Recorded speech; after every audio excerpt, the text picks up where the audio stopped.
থিয়েটারেরও তখন মানে মানে থিয়েটার 78-এর পর থেকে যদিও খুবই ভয়ঙ্কর রকমভাবে ওই তথাকথিত বামফ্রন্টের ওই ওদের ওদের একটা এজেন্ডা ছিল যে এই সমস্ত নাট্যমেলাগুলো করা, ফলত বেশ কিছু গ্রামাঞ্চলে সেটা ছড়িয়ে গিয়েছিল এবং তার ফল এখন এই যে বিভিন্ন জায়গায়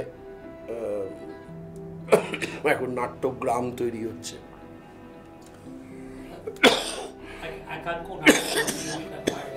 একাঙ্ক নাট্য প্রতিযোগিতা ভীষণভাবে, যাত্রাটারও একই রকম ছিল। ইন্টারনেট যেই মুহূর্তে ঢুকলো সেই মুহূর্তে কিন্তু বলছি যে সংস্কৃতিগুলোর তথাকথিত আপনি নাম করবেন সেই সংস্কৃতির ঠিক অপোজিটে চলে। আমি আপনাকে বলছি কীর্তন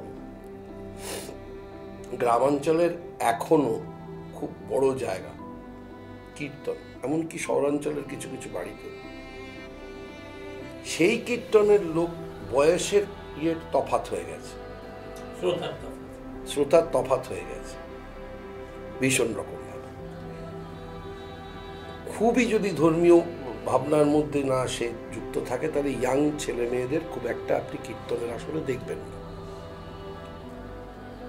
যদি না খুবই ধর্মীয় ভাবনার ব্যাপার স্যাপার থেকে থাকে তার। সে তখন পারতপক্ষে ফোনে ওটিটি দেখছে, নয়তো ফেসবুক করছে, নয়তো টুইটার করছে, নয়তো। সুতরাং আজকের পরিপ্রেক্ষিতে আমরা যে কথাই বলি না কেন, সে কথাটা হচ্ছে প্রযুক্তির যে উল্লম্ফন চলছে সেই উল্লম্ফনের সঙ্গে সাযুজ্য রেখে আমাদের ভাবতে হবে। তবে আপনি কি একটা সাবেশনে পৌঁছচ্ছেন সেই যাযাবরের দৃষ্টিপাত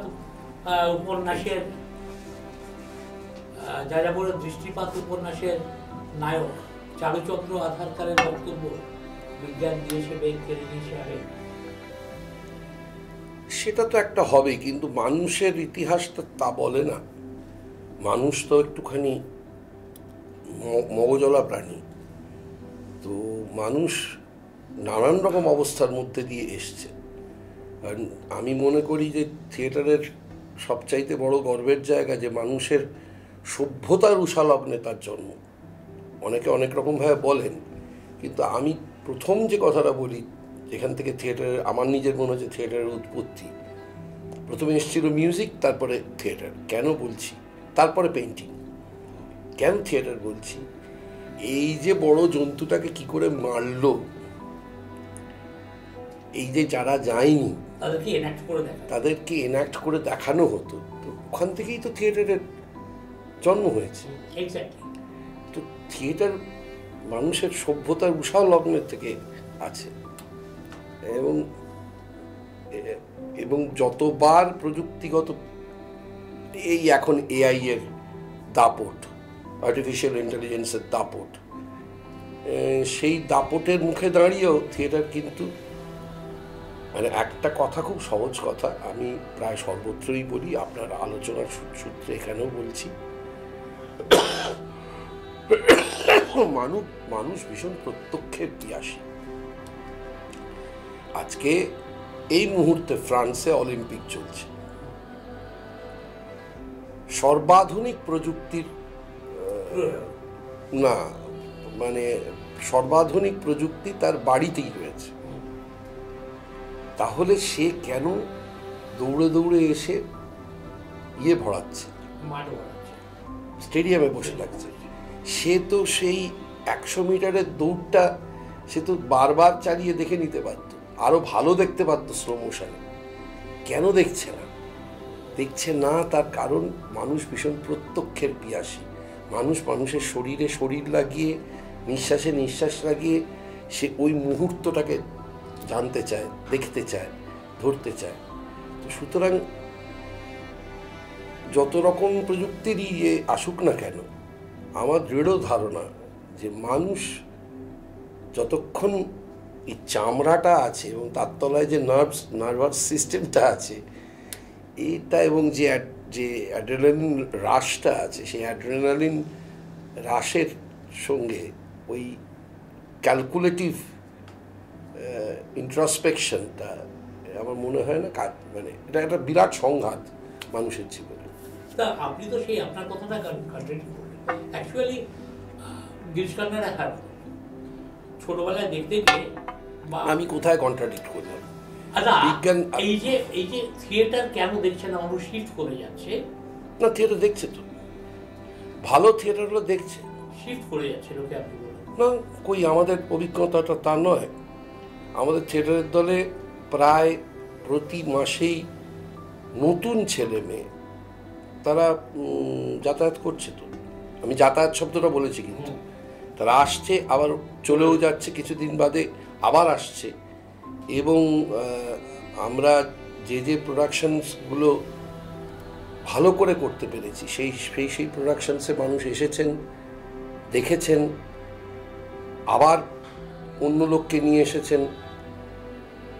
তো এবং অন্যান্য যে নাটকের দলগুলো এখন কলকাতা শহরে এই মুহূর্তে, অবশ্য জানি না এই বর্তমান কেন্দ্রীয় সরকারের এই অনুদান প্রকল্পে অনেকগুলো দল হয়তো বসে পড়বে, কিন্তু আমার ধারণা সে তারা বসে পড়বে না। তারা এই অনুদান পাওয়ার আগে যেভাবে নিজেদের পয়সায় থিয়েটার করতেন, মানে যেটা আমরা করে এসেছি, আবার সেই দিক থেকে, কারণ এরা থিয়েটার না করে বাড়িতে কেউ বসে থাকতে পারবেন না, কেউই পারবেন না, এবং তারা সেইখানে আবার ফেরত যাবে। টালিগঞ্জের বর্তমান অবস্থা বেশ একটা অস্বচ্ছ ঘোলাটে অবস্থা। কি হবে আগামী দিনে, কিভাবে চলবে টালিগঞ্জ, সেটা স্পষ্ট নয়। কলাকুশলীদের সঙ্গে পরিচালকের সমস্যা, প্রযোজকরা, কলাকুশলীদের সঙ্গে পরিচালক বা গিল্ডের সঙ্গে পরিচালকের কোনো সমস্যা নেই। আমি বলছি কলাকুশলী যদি বলেন যে পরিচালকের সঙ্গে তাদের কোনো সমস্যা নেই, এই সমস্যাটা ভীষণ রকমভাবে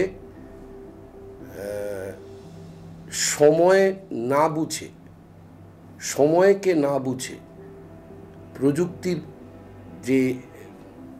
যেভাবে এগিয়ে গেছে সেইটাকে না বুঝে চলার ফল। আজকে আপনারা যে সমস্ত স্টুডিওগুলোতে আমরা যাই, আজকে আমার এই OnePlus ক্যামেরায়, OnePlus-এর একটা ফোনে আজকে আমি একটা ছোট ছবি বানিয়ে 4K-তে শ্যুট করে আমি সেটা দেখাতে পারি, এবং সেটা বড় পর্দায় চালিয়ে আমরা দেখেওছি। কোনো রকম ব্রেন পাবেন না অন্যান্য ছবির তুলনায় কিছুই, কারণ এখন এডিটিং সফটওয়্যারটা যেখানে গিয়ে পৌঁছে গেছে, এবং অন্যান্য প্রযুক্তিগত ইয়েগুলো যেখানে যতটা লোকের একদম হাতের মুঠোর মধ্যে চলে আসতে পেরেছে,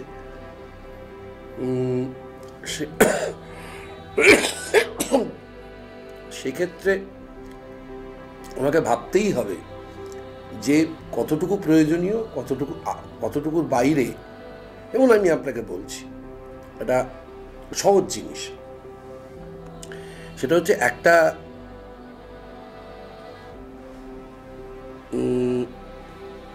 একটা দোকান, একটা ইলেকট্রিকের জিনিসপত্র বিক্রি করে একটা দোকান, বা আপনি একটা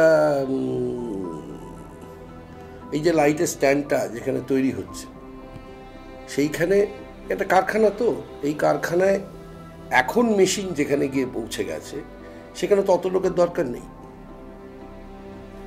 আমরা আরো বড় উদাহরণ চোখের সামনেই দেখেছিলাম, সেটা হচ্ছে টাটার যে কারখানাটা এখানে হচ্ছিল, সেখানে ভেতরে সব রকমের ডিপার্টমেন্টকে নিয়ে, যেটা এখন সানন্দে পরিষ্কার করে আরো পরিষ্কার করে দেখা যাচ্ছে, সব রকমের ডিপার্টমেন্টকে নিয়ে 1000-10 বেশি লোকের দরকার নেই।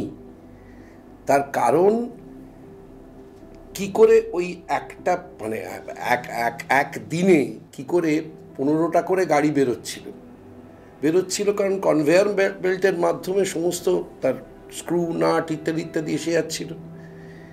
সেগুলো জয়েন্ট করার জন্য মেশিন আছে।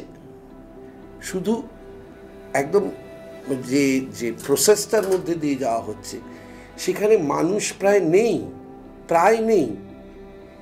একই জিনিস আমরা হিন্দ মোটরের ক্ষেত্রে যখন আমরা তুলনামূলক বিচার করতে গেছি, যখন আমরা একটা অ্যাম্বাসাডার গাড়ি আর তার থেকে ঠিক 10 বছর আগে কতটা লোক লাগতো একটা অ্যাম্বাসাডার গাড়ি তৈরি করার জন্য, দেখেছি 4 গুণ লোক লাগতো। এবার এই সিঙ্গুরে যে প্রজেক্টটা হলো না, যেটা সানন্দে গিয়ে হলো, তারপর সেখানে যখন আমরা গিয়ে দেখলাম যে সত্যি সত্যি কত লোক লাগতে পারে। এবার 10,000 বেশি লোক লাগবে না, আপনি সেখানে কি করে এক্সট্রা আরো 10,000 লোককে ঢোকাবেন? তারা কি করবে? ঠিক এইখান থেকেই তো ইউভাল নোয়া হারিরি ঠিক এখান থেকেই তো প্রশ্নটা তুলেছেন যে কিছুদিন বাদে একটা সময় আসবে যেখানে প্রায় 150 থেকে 200 কোটি মানুষ, এই 650 কোটি মানুষের মধ্যে 150 থেকে 200 কোটি মানুষের কোনো অর্থনৈতিক কার্যকারিতা থাকবে না, কোনো সামাজিক কার্যকারিতা থাকবে না, এবং এরা আত্মহত্যা করতে বাধ্য হবে, কারণ একদম অপ্রয়োজনীয় হয়ে যাবে গোটা পৃথিবীর ব্যবস্থা থেকে। এবং এটা যদি না বোঝেন, সেই সংঘাত তৈরি হবে। এটা তো হারিরি বলছেন অ্যালিয়েনেশন বুম তৈরি হবে একটা। তো টালিগঞ্জের ক্ষেত্রে যে বিষয়টা অ্যালিয়েনেশন বুম, এবং সেখানে দেখুন, আমি খুব সোজা কথা বলছি, এটাকে কেউ যদি মনে করেন আত্মশ্লাঘা বা উদ্ধত্ত, আমি এই শব্দটা ব্যবহার করতে চাইছিলাম না, কারণ এই শব্দটা সবাই শোনেনি। যারা যারা শুনেছেন, আপনাদের মতন মানুষ যারা যারা শুনেছেন, যারা যারা হারিরি পড়েন, হারিরি দেখেন, শোনেন, বা আরও অন্যান্য যে সমস্ত ইকোনমিস্টস এবং সায়েন্টিস্টস যারা ফিউচার কিভাবে মানে ভবিষ্যৎটা কিভাবে দেখতে পাচ্ছেন যখন ব্যাখ্যা করেন, সেটা এখানে যদি আমি এখন বলতে যেতাম, তাহলে সেটা খুব উদ্ধত্ত হয়ে যেত আর কি, সেই জন্য বলি। আচ্ছা চন্দনদা, এই আজকে যে কন্ট্রাডিকশন টালিগঞ্জে এসে দাঁড়িয়েছে, যে দ্বন্দ্ব টালিগঞ্জে এসে দাঁড়িয়েছে, এটা শেষটা কোথায়? জানি না, মাননীয় মুখ্যমন্ত্রী তো বলেছেন 3 মাসের মধ্যে একটা এই যে কমিটি করে দিয়েছেন, সেটা 3 মাসের মধ্যে নতুন করে নিয়মাবলী তৈরি করবে, যেটা এখনকার প্রয়োজনীয় নিয়মাবলী। সেইটা হয়ে যাওয়ার পরে দেখতে হবে কি হয়। যাক, আমরা একটা অন্য এবারে চন্দনদা খুব ব্যস্ত মানুষ আপনি, একদিকে নাটক, অন্যদিকে সিরিয়াল, ওটিটি প্ল্যাটফর্মের জন্য কাজ, এবং আমি এত কাজ পাই না, যাই হোক, সব নিয়ে ব্যস্ততা আছে। এবার অবসরটা কাটিয়ে জঙ্গলে গিয়ে, জঙ্গলে পাহাড়ে, জঙ্গলে আর পাহাড়ে বেরিয়ে। হ্যাঁ, আচ্ছা, পাহাড়ে আর জঙ্গলেই বেড়াতে ভালোবাসেন না সমুদ্র? সমুদ্রেও আমার অতটা মানে ঠিক জমে না। ঠিক আছে, সমুদ্র মাঝে মাঝে ভালো, কিন্তু আমার কাছে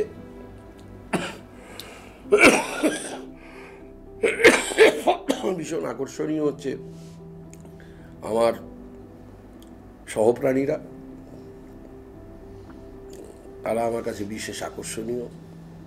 হিস্টোরিক্যাল প্লেসেস এবং অবশ্যই পাহাড়, এবং যে পাহাড় থেকে কাঞ্চনজঙ্ঘা দেখা যায়, যে পাহাড় থেকে এভারেস্ট দেখা যায়, পঞ্চচূড়ি দেখা যায়, সেই সব পাহাড়, যে কোনো পাহাড় নয়। আর শুটিংয়ের লোকজন তারা জানে যে আমার যদি কোথাও যাই, আমার যদি একদিন অফ থাকে, তাহলে আমি আর সেদিনটা বাড়িতে মানে হোটেলে বসে থাকবো না। হ্যাঁ, এই সৃজিতের ছবিটা করতে গিয়ে সৌভাগ্য হয়ে গেল যে গোয়ালিয়র ফোর্টটা, তারপর আমাদের অন্যান্য জায়গাগুলো দেখে নেওয়ার সুবিধা হয়ে গেল। মধ্যপ্রদেশে যেহেতু ইন্দোর, গোয়ালিয়র এইসব জায়গায় শুটিং হয়েছে বলে। তাহলে তো মানে লদ্দাখও হয় কলা গাছা। যদি সময় পাওয়া যায়। আর পাহাড় চত্বরে শুটিং করতে নিয়ে গেলে যেখান থেকে কাঞ্চনজঙ্ঘা দেখা যায়, তাতে যদি 6টার কল থাকে তাহলে আমি 4টে 4:30 হয়ে নিই। সূর্যটা ওঠাটা আমার কাছে খুব ইম্পর্টেন্ট। হ্যাঁ, ওই আলোটার রিফ্লেকশন একে একে আগুন জ্বলে উঠছে 7টা শিখরে। হ্যাঁ, এটা আমরা দেখেছি, টাইগার হিল থেকে দেখেছি, পেলিং থেকে দেখেছি। শিল্পীর দায়বদ্ধতা কার প্রতি থাকা উচিত? প্রযোজকের প্রতি, মানুষের প্রতি, দর্শকের প্রতি, সমাজের প্রতি, তার নিজের আইডিওলজির প্রতি, নাকি নিজের?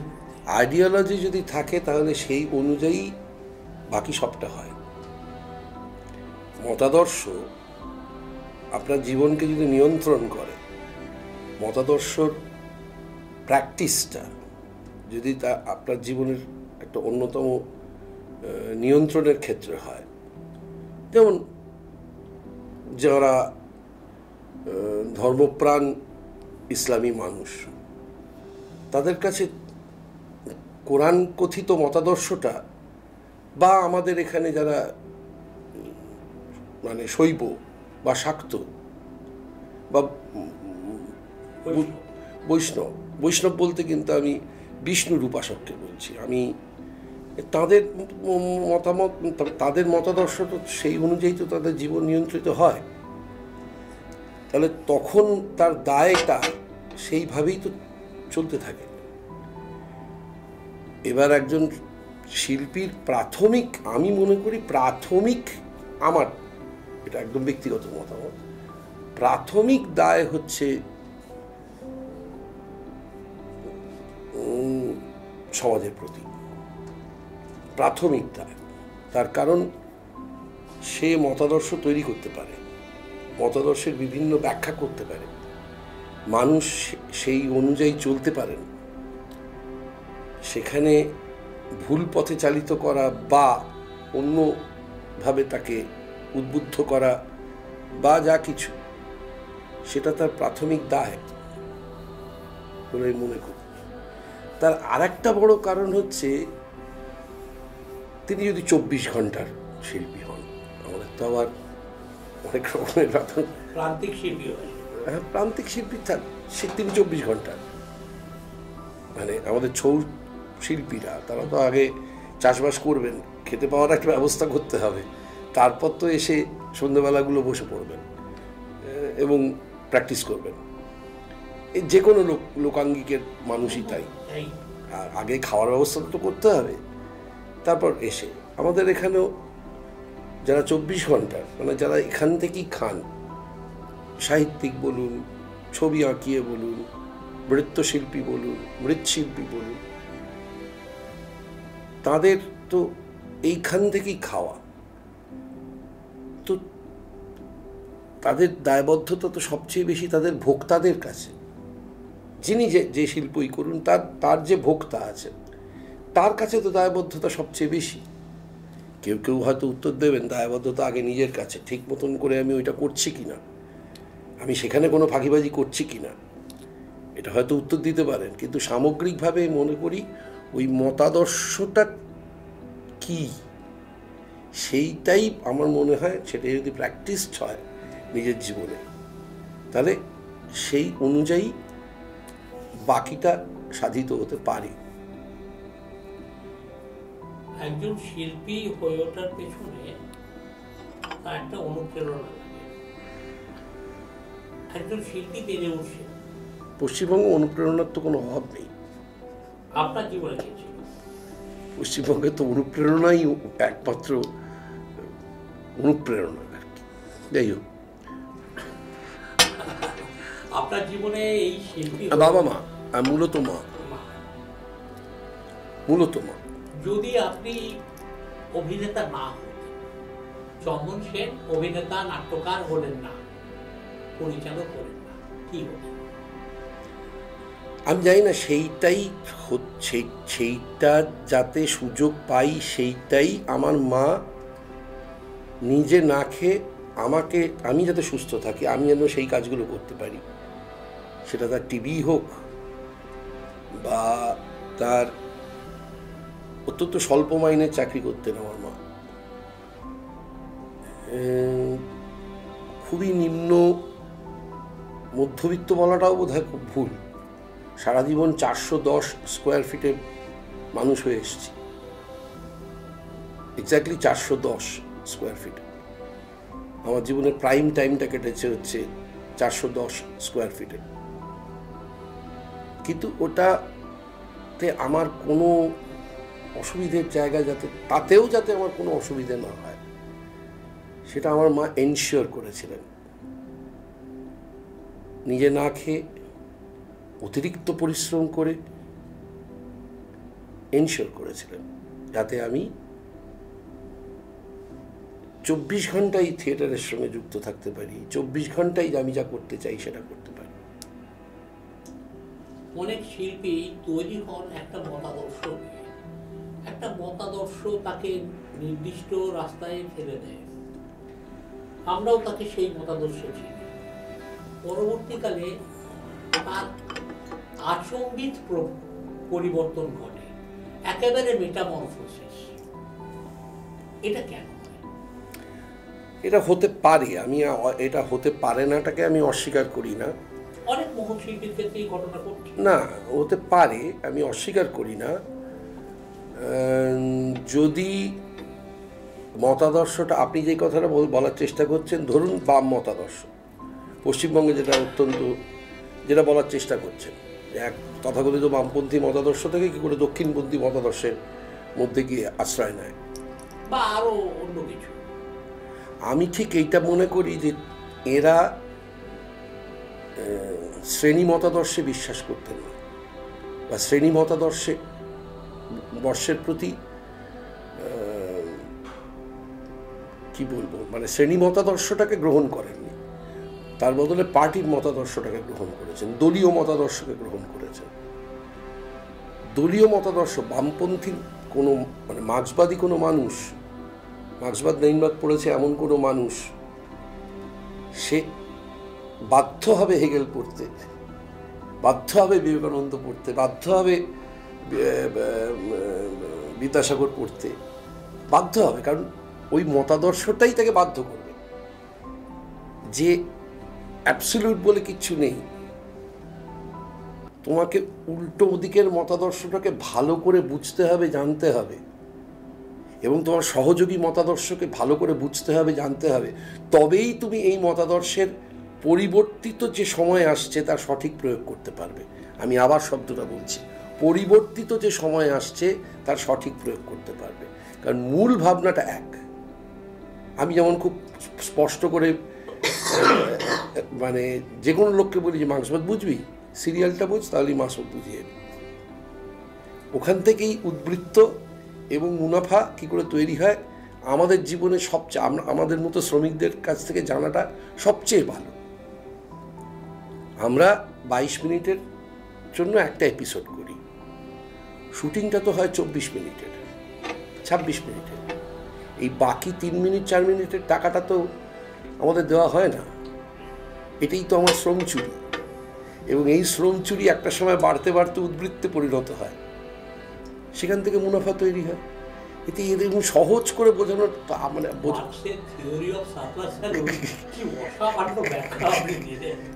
তাই তো, হ্যাঁ তাই তো, তাই তো সারপ্লাস ভ্যালু তৈরি তো হচ্ছে ওখান থেকেই। আমার 22 মিনিটের সফটওয়্যার আমাকে দিয়ে শুটিং করানো হচ্ছে 24 মিনিট, 2 মিনিটের পয়সাও আমাকে দেওয়া হচ্ছে না, আর 2 মিনিটের শ্রম চুরি হয়ে গেল, সেটা আমরা কেউ বুঝতেও পারছি না। যাই হোক চন্দনদা, অনেক সময় আপনার নিলাম, অনেক ঋদ্ধ হলাম আপনার সাথে আলোচনা করে। আপনাকে অসংখ্য ধন্যবাদ আমাদের চ্যানেলে আসবার জন্য। আমরা চন্দনদাকে পেয়ে আমাদের মধ্যে আমরা